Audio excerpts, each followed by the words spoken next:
All right, hello and welcome to the Rest of the Max Smackdown live review for August 23rd, 2016. And this was the Smackdown right after SummerSlam from Uncasville, Connecticut in the Mohegan Sun Arena. And joining me today, as usual, Mr. Paul Leeser. Heyo. And our special guest, first time on the podcast, period, for anything we've done, Mr. Jon Blayne. Thanks for having me. Hey man, always a pleasure to have new folks, and so let people know like kind of what you do, man. I'm a writer for Inscriber Digital Magazine. I pretty much, most of the stuff I write is basically sports related and wrestling related, but pretty much it's whatever I'm asked to write about, I will usually put together.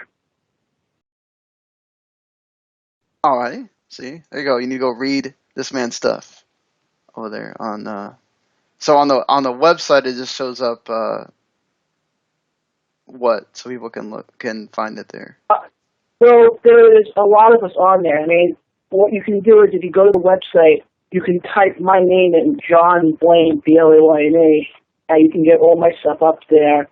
I actually just posted an article about an hour ago on some UFC stuff, and if you click on my name on the article on Ronda Rousey, you can get every article that I wrote for the website since I've been a part of it. All right, sweet. So, guys, the Daniel Bryan before this show was on Twitter saying that they will debut, announce, showcase 2 new titles. Of course, everybody speculated, everybody talked about in the group that John's a part of, and of course we are part of that Wrestling Max Facebook group. People talked about pretty much tag team women's titles. No surprise there. But what did you guys think of the look of the titles, John? I mean, I thought the women's title, honestly, both of them, and it didn't really bother me. So I thought the tag team one looked a little bit different than the one that's on Raw just because it's a different color plate. And the other one didn't surprise me because it seems like WWE now is pretty much making every title look the same way. So I didn't really think there's any real originality with either belt. Yeah, I mean, there's no originality. I think the tag belts look ugly as sin. Like the penny belts over on Raw, you got nickel belts over on SmackDown. It's exactly what I thought when I saw it. I was like, wow, so we have pennies and nickels now. That's great. I mean, I think I'm in the minority though. I don't hate the look of the Universal title, so I think the women's title looks fine. yeah, it's just the women's title with some blue in it. Yeah. So, yeah, they're going for that branding, going for sort of everything looking uniform, which kind of stinks. And you like it just being called the Smackdown Women's, not even like the World Women's, nothing, no weird name for this. It's just a SmackDown women's title, SmackDown tag titles. It is what it is. I mean, but like crazy that they wouldn't try to do kind of like what they did with the Universal title, where you could still use that even if you don't have the brand extension somewhere down the line. Well, Go ahead, John. No, what basically what I'm going to say is what I kind of thought was interesting, though, is I figured when they did this whole brand split and they were going to be introducing both of these titles, through the titles for SmackDown and then have the titles on Raw, I figured they would have, like you guys said before, would have at least called it like the SmackDown World title or something just to separate the two. Because basically it looks like, yeah, they're doing 2 shows. It looks like they pretty much have the same belt throughout both shows then. I think when it comes to branding, I think they wanted to avoid whatever confusion you might have had back in the first brand split where you had the World Heavyweight title on SmackDown and the WWE Tag Team titles on SmackDown, and then you had the WWE World title on Raw, and you had the World Heavyweight Tag titles on SmackDown. So I think it just links back to that uniformity deal where you have branding, specific branding for each one, and it's this, and that's the difference. Fair enough. I get what you're saying. I definitely get what you're saying. So they set up I'm trying to remember right. So they set up this tournament for the tag team titles with all the tag teams. And then they set up for the women, was it just they're going to have, I guess, singles? It's a 6-pack challenge at Backlash. Yeah. So all 6 girls in the ring for the women's championship at Backlash, which should be that's different. I think it'll be cool. Did you like the fact that at least they made both of these things different? They didn't just do, okay, we're going to have a 6-pack challenge for both. I thought that you could have do a 6-pack challenge for the tag titles just because that would have basically been a repeat of what we saw on the kickoff show at Summerslam, essentially. So I like the fact that they're doing this whole thing with the tournament idea, and I know we'll probably get into the tournament as we go on. On the other side, with the women's side, I mean, it doesn't surprise me that that's what they're doing. You have these 6 women who haven't really been fighting for anything in the last couple of weeks, and the fact that they would basically put them all in the ring together and basically be like, okay, here you go, we're giving you this match, doesn't surprise me. What I figured they would have done is almost an elimination type of match. That would have been interesting. WWE's never been a big one for elimination matches, though. Although, if they wanted to do that, I think it would have been cool to do a gauntlet match for the tag titles or something like that at Backlash. But I think what they're doing with the women is the right way to go. You have the big match at the end that everybody's building for, and you can build up feuds and characters on the road to Backlash, which is still something they need to do for a lot of these girls, is really establish them. For the tag teams, you have the tournament, which is great. It focuses on the wrestling part that they're trying to get over with tag team wrestling, and then you have the fun wrinkle of Heath Slater, which I really enjoyed. Yeah, Heath Slater got involved here, and I love the fact that Shane's just like, man, I don't even know how you keep getting into the building, but we're going to address that. And basically, Shane's like, well, okay, man.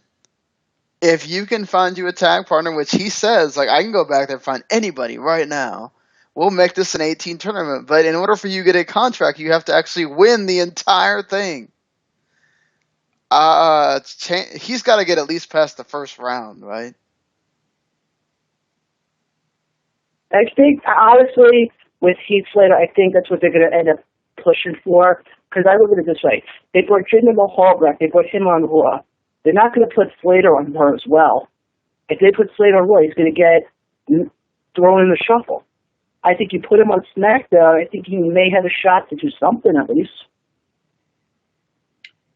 Yeah, I mean, I think he ends up on SmackDown at some point too, but I think him and Rhino, which, spoiler, I guess, he finds Rhino, I think they'll make it to the finals, surprisingly, and then they'll dump it to American Alpha.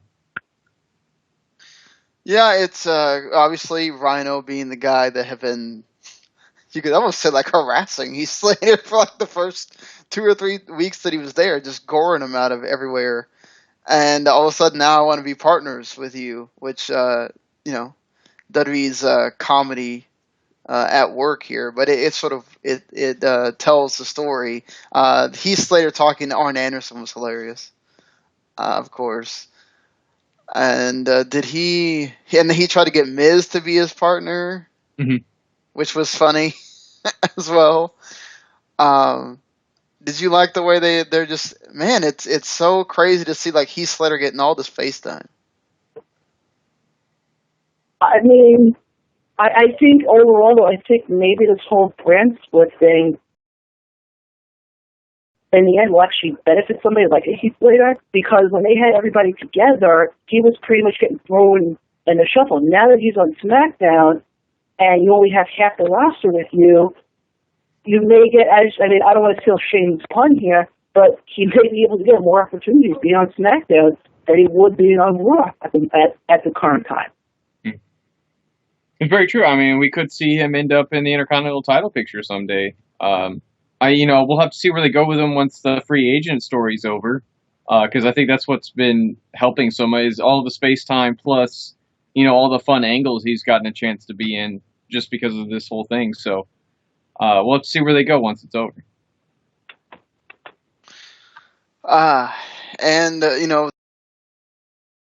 They also set up this other thing that they set up before the show, because they've been doing this thing where before the show we do this little segment, And this time it was AJ getting to proclaim that he is now the face that runs the place.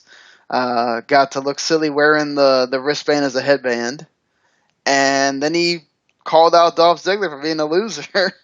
And Dolph Ziggler got heated. So later Styles kind of does the same thing. He comes out, talks about sort of those similar things to the crowd, and then Ziggler gets mad, and Bryan comes in and sets up a match where Ziggler, if he wins, he gets to be added to the world title match at Backlash between Styles and Dean Ambrose.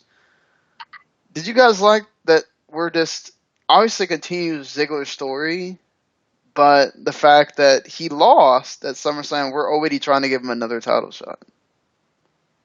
I'm curious to see, because I know they said since he lost that he won't be in the main event at Backlash. I'm curious to see if somehow in the next couple of weeks he somehow convinces Shane and Daniel Bryan to somehow put him in the main event thing. But as far as AJ Styles and what he did in that opening segment, I kind of figured it was going to happen after he won against Cena 2 nights ago at SummerSlam. It was kind of almost expected, because you have to look at it this way. If you look at the heels on SmackDown, you have AJ, you have The Miz, you have, that would be viable people. I mean, really, that's all I can even think of off the top of my head. You got Bray on that heel list too, who's seemed to be spoken for as his dancing partner is about to be Super Randy. But yeah, I didn't mind this because I feel it continues to work into the story they've already started for Dolph, where he's got this chip on his shoulder and he's trying to consistently prove that he deserves to be in the conversation and be the World Heavyweight Champion. I don't have a problem with it, especially whenever you have Daniel coming out week after week saying that, SmackDown is about underdogs, and you feel like he's going to continue to give opportunities to the guys who are underdogs, and that's Dolph.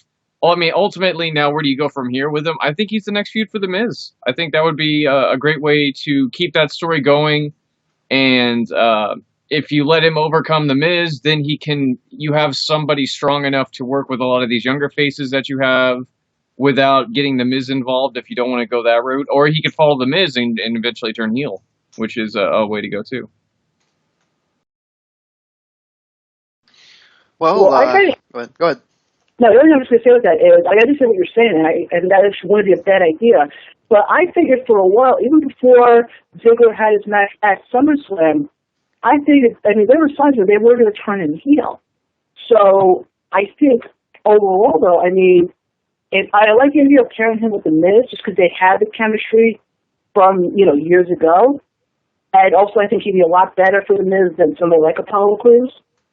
But I think if you had Dolph Ziggler take the IC title, that maybe you could put him with an Apollo Crews, so to speak.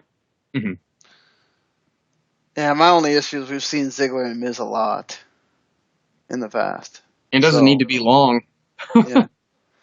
Well, it doesn't need to be, but it is something we have seen quite often. So but also this roster is very thin, and you're going to run into those they're eventually going to have rematches because, what can you do when a lot of these guys have faced each other so many times over the years? But I don't know if you watched it, Paul, but The Miz had one hell of a promo on Talking Smack.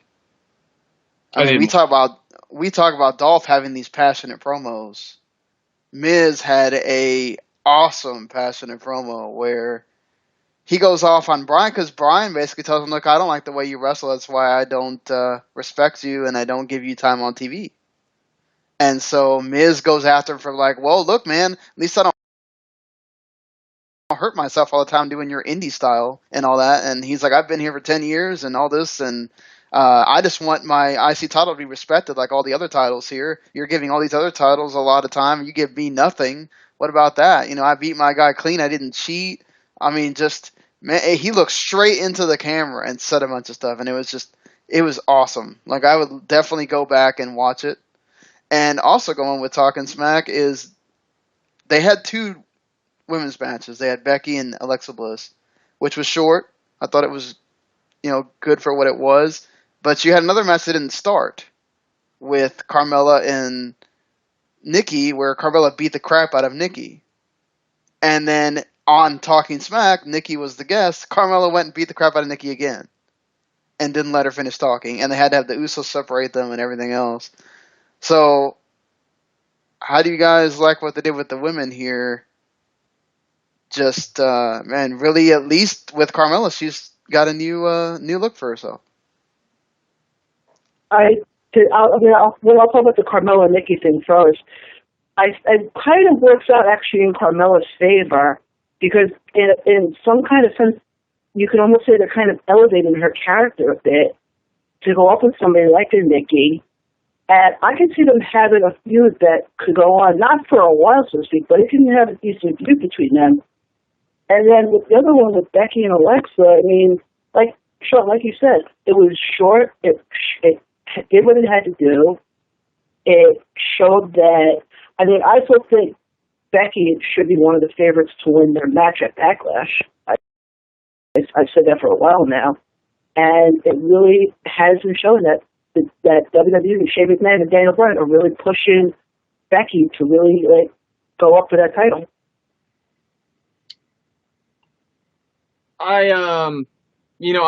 I've said it since the first time we've seen Carmella on NXT. She looks like a heel. She acts like a heel, yet she's a face. And it only took them 2 years to figure out that I might be onto something. No, but in all seriousness, I'm really excited for this. It makes Carmella interesting, and seeing as she was pretty much dead on arrival up to the main roster in a call-up that was way too soon, hopefully she can make the most of this opportunity and turn it around and really get something going with Nikki Bella. On the flip side, I think Becky and Alexa Bliss had a pretty solid match. It wasn't very long, but then again, maybe it didn't need to be, and you still get Naomi and Natty at ringside sort of sniping at each other. So, I mean, the title scene is hot there for the SmackDown Women's roster. I mean, they all have a focus, they all have a character, and I think that's something that they're doing much better than Raw, because Raw, really, outside of your top girls, you've done nothing with the rest. Yeah, it's basically just whoever Charlotte's facing at the moment, and that's who gets focused on, and then everybody else is kind of there. So, like you said, it seems like everybody seems to care about this title. They really are in there about including all the women. Obviously, now they have to forget about Eva Marie, so that's something that they don't have to worry about right now, and everything's even. So, it's going to be interesting how they put Eva Marie back into this. And, Naomi and Natty have their issues from... they could even go and roll footage from Total Divas if they wanted to, just to kind of add stuff in there. It's a cool thing that they're getting the women are getting time and getting showcased in that way. And in the tag scene, they had 2 tag matches here for the tag tournament with Ascension and the Usos. You kind of knew who was going to win that, the Usos. And you kind of knew who American Alpha was going to beat Breezango, but man, that match was pretty good. Yeah, I got to agree. I thought both those matches were done well. And Sean, like you said, you kind of figured with both of those matches who was going to win. My only thing that I'm curious to see how it all plays out in the end is what heel team are you going to have? Because I don't foresee the Usos getting the tag title, because being that I don't remember which Uso it was who was always injury prone. They've both been injured at certain points. So but, I think Jay had the longer injury. But yes, since they're both injury prone, I don't think WWE is going to want to put the tag titles on them so quickly. I see, honestly, I don't want to, give on I figure in the end, I still think American Alpha is getting the title in the end. I'm just curious to see if it is American Alpha, what that heel team is that's going to go up against them. Because right now, all the heel teams that are on SmackDown, between the Vaudevillains, the Ascension, and Breezango, I don't really know if any of them would be viable teams to go up against American Alpha if they are to win the whole thing. Well, now they got to come up with another team out of nowhere to face Slater and Rhino. Right. So the That's sort of the rough part of the tournament is that once you crown the champions, you don't really have a ton of contenders left because everybody else just got beat on the road to crowning a champion. That being said, I think that's why they had the match with Breezango be as competitive as it was to make at least a heel team on this night look somewhat credible. Because there were a couple of those false finishes where I really thought they might go with Fabrice simply because, American Alpha is still kind of new and maybe they don't want to pop the cork on them winning the title so soon, but they went the other way. I'm glad they did, though. This was a really solid match between them and really set up well for the main event, I think, which was an incredible match. I actually think with the Usos I thought Brian was really good in asking them the question of, why do you guys think you're sort of getting a mixed reaction now? And they actually are allowed to say it's because of them being associated with Roman. And actually, I wouldn't be too surprised if the Usos won because they think that they might get booed against American Alpha because, honestly, you can't have everybody other than The Miz, you can't have all the other titles be held by faces. I think it's almost clear that Becky's probably going to be your first champion for the women. You already have Dean as your top male champion. And even if Dean doesn't go on, if, say, AJ beats Dean, AJ's still in that. He's a heel, but he also gets a sometimes face reaction. You kind of need to have maybe the Usos be the tag champions and have American Alpha chase them a little bit. You want to just, if you give it to American Alpha right away, what's the big gain that you get as an audience to really follow them if they get it from the word go,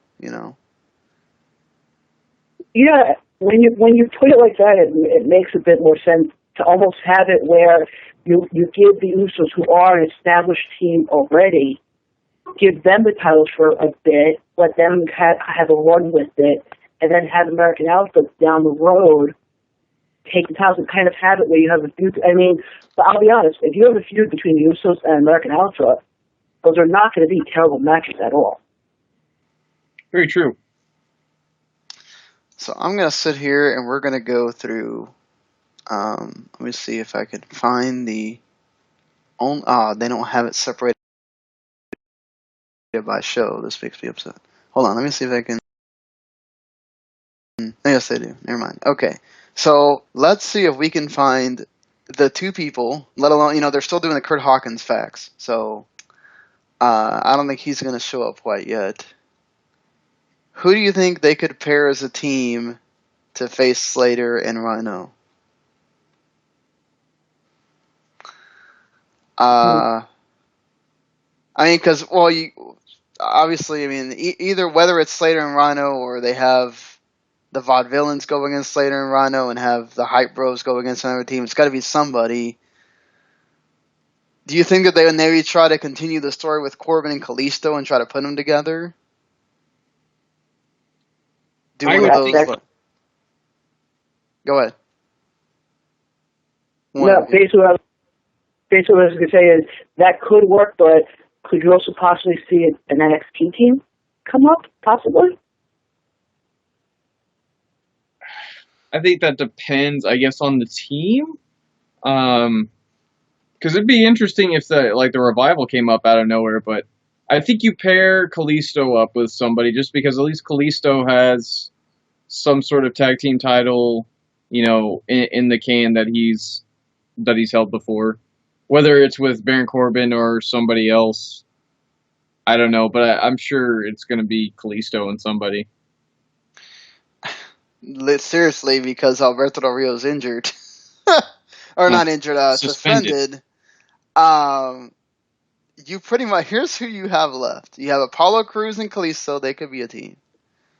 You have Baron Corbin. You could have Bray and Eric Rowan if they wanted to just have them be there just to take a spot so they don't have to be creative. But it's literally Bray and Rowan or Kalisto and Apollo Crews, and maybe Baron Corbin comes and breaks up the match or something, or costs them the win, and Slater and Rhino win. But they literally only have 3 people. It could crazy. Be Corbin and Rowan out of nowhere too. I guess that's weird, but yeah. Big guys, they're both heels. I could totally see just Corbin just get mad at Rowan want to beat him up though. Yeah. That's possibly. I mean, Cruz and Kalisto, I think, wouldn't be too bad. You get Yeah, that. I mean, go ahead.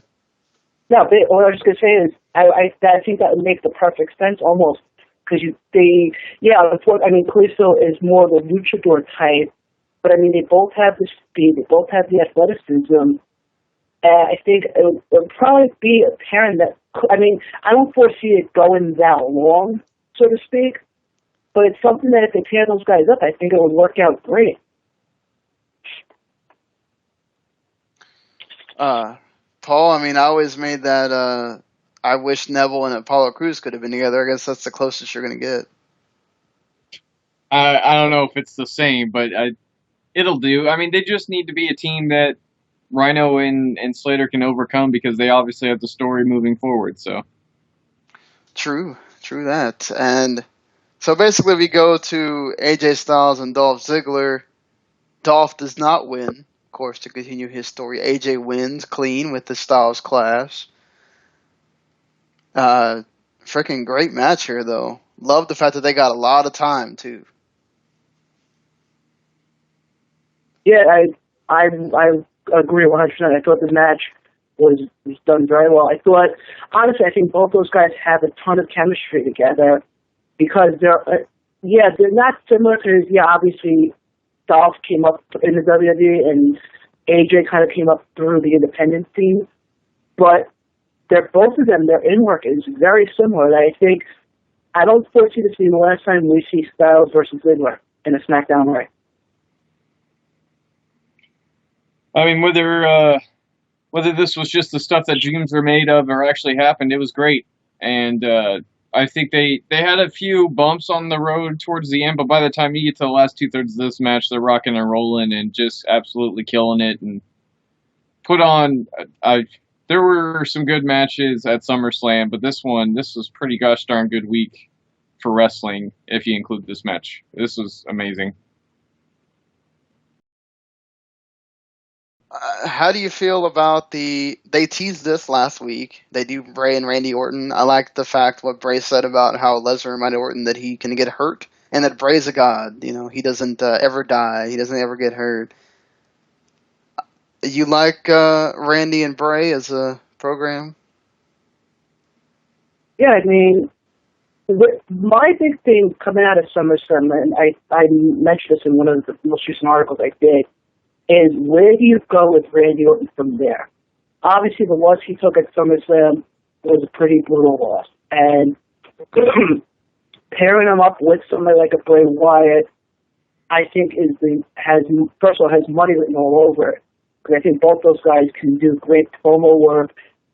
I'm just curious to see if they're given enough time to put a story together. And this isn't one of those things of, well, we're going to have you guys go into a feud like Backlash, and then by the next SmackDown pay-per-view, which I think is Hell in a Cell in October sometime, then you guys aren't fighting anymore. I think if you give these guys enough time to build up some sort of story together and kind of build up this whole thing, then I think these guys can really have a great feud. I think this could be a really interesting feud simply from the fact that it could be something that gets Bray back on track.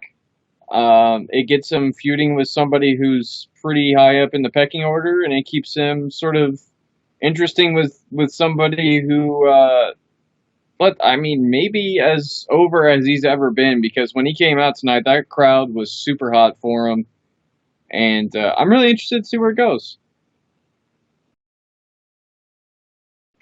Yeah, me too. I'm glad that Bray's getting a program that matters, and it's against a guy that's, in that echelon WWE likes. They see Randy as a big star. Obviously, now he's kind of hurt and kind of going down a bit. So Bray's there to be Bray and pick up some scraps and stuff. I like that. The promo stuff, maybe if Orton doesn't talk as much and it's more Bray talking, that'd be good. But the matches are going to be good with these two, so that's the plus. And we did get continuation subtly with Shane about Brock Lesnar. Him and Brock are not over. Oh, we talked about this during the SummerSlam thing that I hope to God it's Shane has a representative because it would make sense with the Undertaker story of I learned my lesson the first time. But John, what do you think? Do you like the possibility? What if they do have a Shane and Brock match? How do you feel about that? And if you had to pick a representative for Shane, who do you think it could be? If they honestly do Shane versus Brock, I think you should just bring an ambulance there. 'Cause I think honestly he would just destroy Shane. Shane, yes, he had his match against Undertaker at WrestleMania 32 this past year was okay, but you can tell not being in the ring for as long as Shane has not been, has been out of WWE, he was really bad in that match. You put him against somebody like a Brock Lesnar, who, let's be honest, he doesn't really care, so to speak. It's not going to be a long match. And to answer your second question, as far as who I think the representative would be, if there's only one person who can do it, I think it would be the most ideal one, Samoa Joe. I think Go ahead. the only thing I would say with that, though, is you bring him up, have almost do something similar to what Mick Foley did with Bayley on Raw, have Shane turn on and go, but we just signed the hottest free agent in wrestling, and you bring up Samoa Joe, and Samoa Joe's first thing is, well, I'm here to go after Brock Lesnar. I think that's a fine idea. I really hope they don't do Brock versus Shane. I think it'd be just a chore to sit through because we already know how that's going to go. If Shane does get somebody to come fight for him, I think it's got to be John. It's got to be somebody already on SmackDown. So if we wait to get the payoff there and Samoa Joe happens to be there, maybe it's Joe. I mean, you also have to wonder if that's the feud in the time where they want somebody to actually beat Brock and get the rub. And if it's Joe, then absolutely, because you'll make Joe for from here till Kingdom Come. But if you go with somebody else who's already on the roster, I haven't a clue. Yeah, when Brock first came, he already had the match with Cena, so you don't want to do that again. And he had the feud with Cena again, which with where he just beat the total crap out of him, and Cena didn't do anything. So I don't think you want to do that again. The only ones that make sense are Samoa Joe, if you want to go the route of let's make somebody, which they should. And if they didn't do it with Dean Ambrose, they definitely better do it with Joe. I mean, I know he's got another. I think he has one more WrestleMania after this, right? Is that the end? That's the last one. He signed a 3-year deal a couple of years ago. I know it's not till 2018, so yeah, I think it would be WrestleMania would be the last one. So if that's the last time he ever does anything in WWE, I would hope that they have a plan of it better be Samoa Joe. What I'm scared of is that they don't have Goldberg come out there and talk smack for nothing. And that they're going to try to do Goldberg and Brock again, but we know how that worked out the last time. Brock wasn't signed, and neither was Goldberg. Do they want to have a repeat of that? I really hope they go the route of making somebody. And not for the spectacle. It would be almost a waste of that whole having him beat Taker and do all that, because you still haven't had a person that's really. You had Seth do the cheap thing and win, but you never had somebody that's actually truly beat him like that. Right. Well, I think that sort of covers everything from SmackDown. So the only thing we got left to do is give it a rating 1 out of 10. John, what are you thinking here for SmackDown? I'd give it a 7. I thought it had a lot of good moments because it was trying to build up the backlash and being that backlash is too, so you kind of had to do that. So I like how they didn't focus so heavily on Summerslam, and they kind of looked at it as, well, now we're going to the backlash, so let's get into high gear. I thought the only reason why I gave it a 7 and not higher is I thought there was a few moments where it was kind of iffy, kind of boring. I agree with what you guys said earlier about the Heath Slater thing, the comedy thing, but hopefully they do something with him. And because I think personally he's a very talented wrestler, and the fact that you keep giving him these comedic roles, I think it's almost killing his character and killing his gimmick, so to speak. So that's why I'd give it a 7 out of 10. I think it's a little better than 7. I'm going 7.5. The main event and the American Alpha Febreze match was quite good, and everything else I thought was entertaining. The timing was good. I mean, if SmackDown could ever figure out how the right time to take a commercial, I'd be grateful. But you know, you got to take the good with the bad.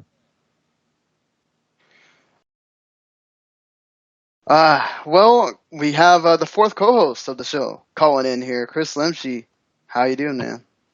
I'm doing pretty good. Just finished watching Talking Smack, which ended on a hell of a promo by The Miz. Did you guys catch that? Yeah, I watched it, man. That was amazing. Yeah, he needs to bring more of that fire and intensity onto TV, because if he does, man, he could be back to the main event level with that kind of intensity.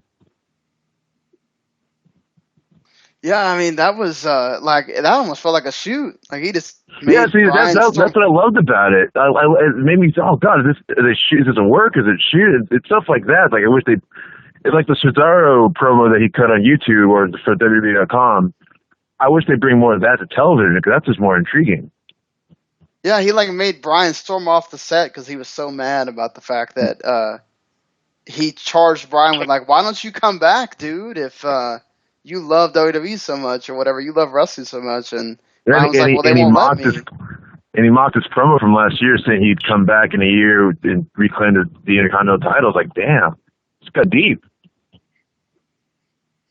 Yeah, it was freaking great, man. What did you think about the titles? The SmackDown, the women's title, or the tag titles? Both of them. What do you think about how they look? I like the look of them. I like the look of the women's title, even though it's a Divas title, but with a blue background. But blue and white just looks better than an all red.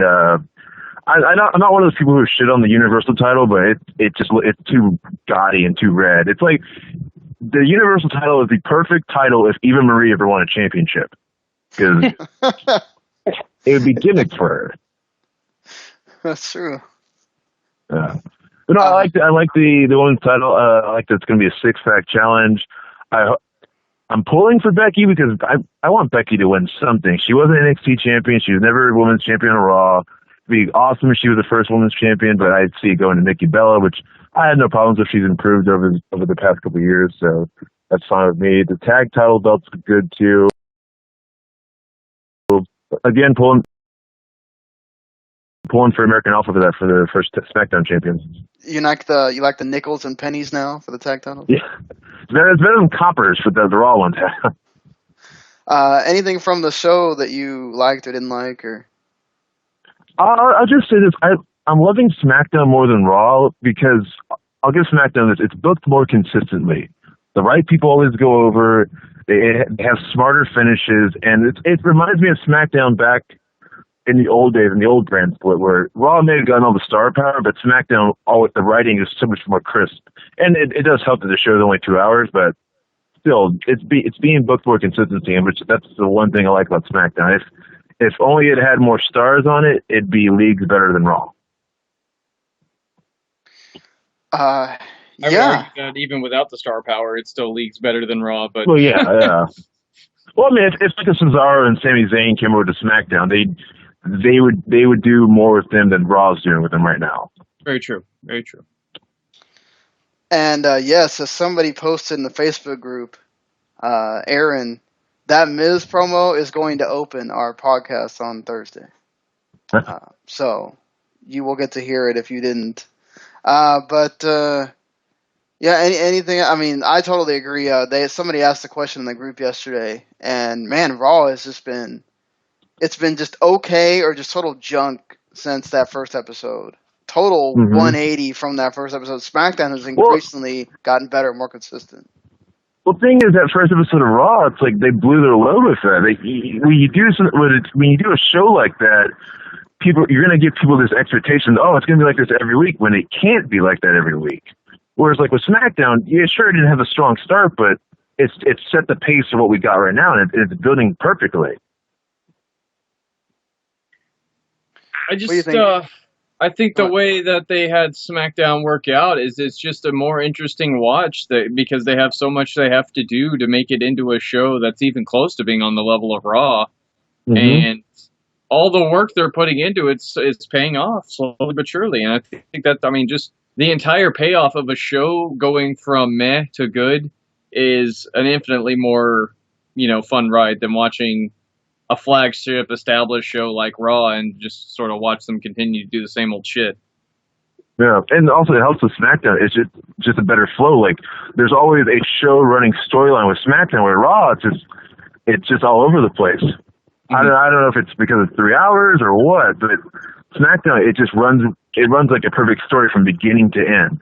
Like, it's even giving Heath Slater a character story, which is what I'm loving about this right now. John, I mean, what do you think about what's been better for you since the brand split, Raw or SmackDown?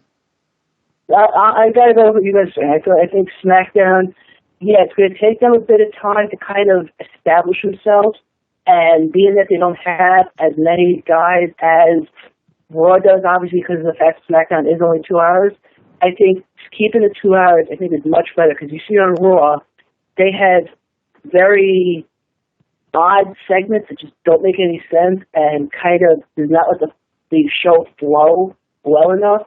Where on SmackDown, they stick to more of the wrestling side and to less of the drama side, almost to an extent what Cesaro said in his promo after he got drafted. And I agree with what he said then, and it's coming to true now. SmackDown is more of a wrestling show, while Raw is more the quote-unquote the soap opera show, so to speak. Yeah, that's true, man. And it's not just soap opera show. It's just sometimes there's been weeks of Raw where Raw was just like that one before SummerSlam was, oh my God. I don't know what we were watching. That night was just like somebody just took a total turd on Raw and said, okay, here's the show tonight. I mean, like we gave it a 3, I think, that night. Oh, it's so bad. SmackDown has not had a show that was that bad yet. I mean, they had one show that was sort of just kind of blah or whatever, but aside from that, they've sort of been at least good to very good. And this is another one where they knew what the direction was and they went with it with everybody. You like the Randy and Bray, Chris? Me and my friend Alex, we've been waiting for an Orton and Bray Wyatt feud because the promos between the two of them are going to be hilarious. But I do like where they're going with that. It's again, it was set up, it was teased last week, and they're following through with it. I think the program's going to be really good. I expect Orton to win this one because he lost to Lesnar, but it's going to make for interesting television. So I'm all for that. All right, well. Guy, what would you give SmackDown a rating, Chris? I give it 7.5. That's where I was going with a 7.5 as well. Paul, did you do yours before Chris called? Yeah, 7.5. Oh, okay. So, all right. Well, that does it, guys. That's it for SmackDown. I want to thank John for calling in and helping us out tonight. No problem. And Chris, of course, fourth co-host, always welcome and always adding great things to the show. Oh, no problem. Always happy to call in. All right. Well, of course, everybody, we did a Raw review in our WTM episode 208 part 1, or 209 part 1. Sorry, I'm forgetting the numbers now. We did so many. Where we reviewed Ring of Honor Death for Dishonor 14, and of course the ROH TV show, and talked about that Jericho and that Brock battle backstage, and a few other things. And of course, be on the lookout for the Thursday show, which will have us talking about TNA and NXT, the next NXT after TakeOver, and whatever else is going on in wrestling then. So until then, everybody, have a good night and see you later.